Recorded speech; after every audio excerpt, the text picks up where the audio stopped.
안녕하세요. 김성길 목사와 함께하는 사람 이야기 제2단원의 G7 과정입니다. 이 시간에는 전 시간에 이어서 14-3회가 되겠습니다. 페이지로는 34쪽입니다. 내부 시스템, 가치 체계를 바꿔라 라는 주제로 함께 말씀을 나누겠습니다.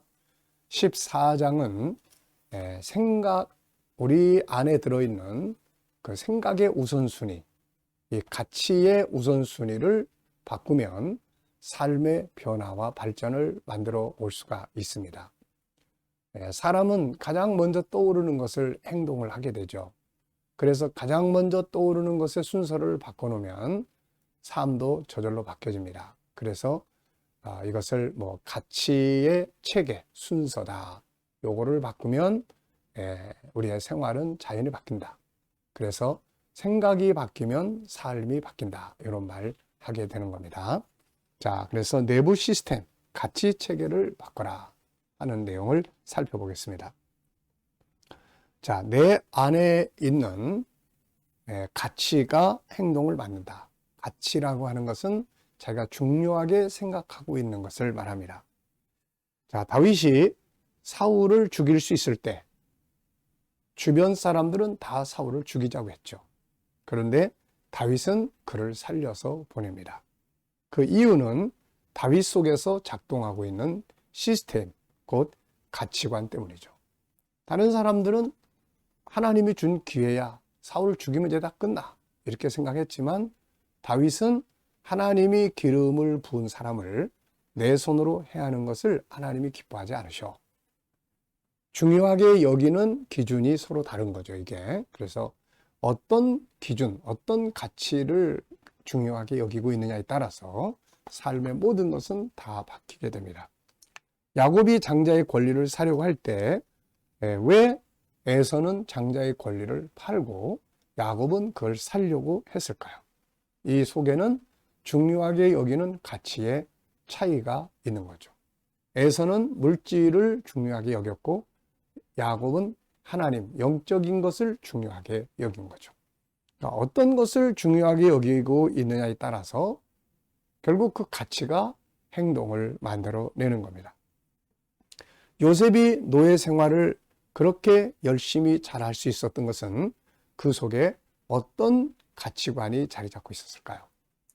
만약에 형제들이 날 팔아먹었다 하는 인간적인 가치관이 작동을 하고 있었다면 분노하고 좌절하고 절망에 빠지거나 도망치려고 했을 겁니다.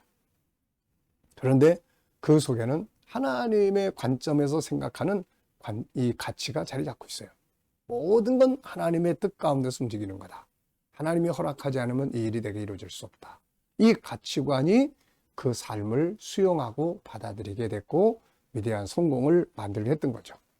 가룟 유다 속에는 어떤 가치의 시스템이 작동하고 있었기에 예수를 팔아버렸을까? 그가 가장 중요하게 생각했던 것은 무엇인가? 생각 속에 어떤 가치의 시스템이 작동하고 있는가에 따라 그 사람의 행동이 결정이 되는 거죠.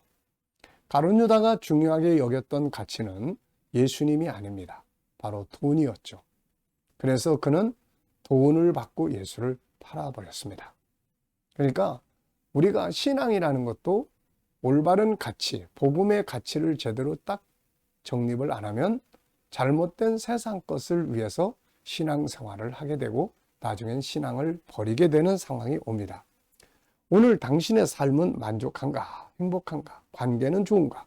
업무 능력은 어떤가? 이 모든 것 위면에 뒤에는 생각 속에서 자신이 결정한 가치관의 시스템이 움직이고 있다는 것을 우리가 알아야 합니다. 아무렇게나 해도 된다고 생각하는 가치관, 대강 살고자 하는 가치관, 뭐 그렇게 열심히 살아서 뭐해, 이런 가치관이 자리 잡은 사람은 아무렇게나 사는 거예요. 그러나 무슨 소리야, 이거는 내가 주인이니까 내가 주인의식을 가지고 이거 내가 열심히 해야 돼, 이 가치관을 가진 사람은 열심히 하고 좋은 열매를 얻게 되는 거죠. 자, 자기의 이익만을 추구하는 가치관, 가치관의 혼돈은 그의 인생을 혼란케 하며 잘못된 가치의 시스템은 잘못된 인생을 만듭니다. 이 가치관의 생산 공장은 바로 생각 기능이죠. 생각 속에서 모든 가치 판단하는 거예요. 이게 제일 중요해요. 아니야, 저게 더 중요한 것 같은데 전부 다 이게 생각 속에서 나오는 거예요. 어떻게 살고 싶습니까? 그렇다면 거기에 맞는 가치 시스템을 만들어라. 그 가치가 우리의 뇌를 지배하게 합니다. 그것이 가장 먼저 당신의 생각 속에서 떠오르게 해야 되고, 그러면 그것은 현장이 되고 당신이 이루고 싶은 삶을 살게 됩니다. 가장 먼저 떠오르는 생각이 그날 그 시간 그 행동을 만들어내게 되는 거죠. 가장 중요한 것은 현장이 아니고 생각입니다. 현장을 만드는 것은 우리의 생각이고 그 생각 속에 들어있는 가치의 순서예요. 내가 중요하게 여기는 것의 순서가 생각을 통해서 삶을 만들어내게 되는 거죠.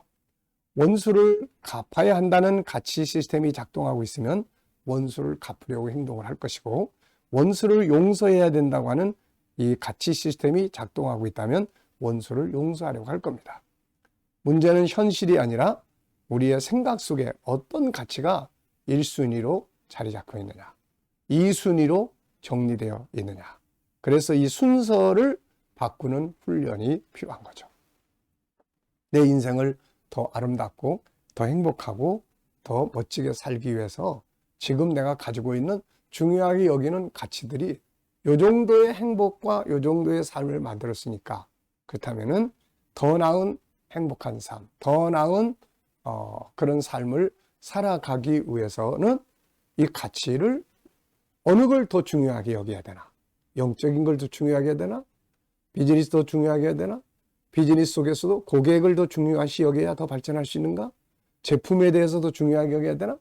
자, 이런 것들에 대해서 우리가 생각 속에서 가치를 정리하고 이걸 순서를 바꿔보고 이렇게 해보면 자연히 삶의 변화는 오게 되는 겁니다. 자, 5번째입니다. 작동 시스템 편집하기. 자, 여러분, 유전자 편집이라는 말을 혹시 들어보셨나요? 자, 여기에는 세계 최초의 유전자 편집 치료로 1살짜리 여자아이의 암을 잡았다 하는 기사입니다. 영국에서 1세 여아가 세계 최초로 유전자 편집을 통해 암 치료에 성공했다는 이야기죠. 영국 일간 텔레그래프 등 외신은 생후 17개월 된 여아 라일라 리처드가 인간에게는 처음 적용한 유전자 편집 치료법으로 암을 이겨냈다고 보도를 했습니다. 라일라는 태어난 지 14주 만에 혈액암 진단을 받았고 수차례의 항암 치료를 거듭했지만 역부족이었죠. 의사들은 라일라의 부모에게 더 이상 쓸 수 있는 방법이 없다고 통보를 했습니다. 그러나 라일라의 부모는 딸을 포기할 수 없었죠. 그녀의 엄마 폴리는 의사들에게 병원에서 막 개발된 최신 치료법을 써달라고 부탁합니다. 유전자 편집이라고 불리는 이 치료법은 분자 가위를 이용해 유전자를 편집하고 체내의 면역세포를 만들어내게 한다는 것이죠. 지금까지 실험쥐에만 적용됐으며 사람에게 쓰인 적은 없다고 합니다.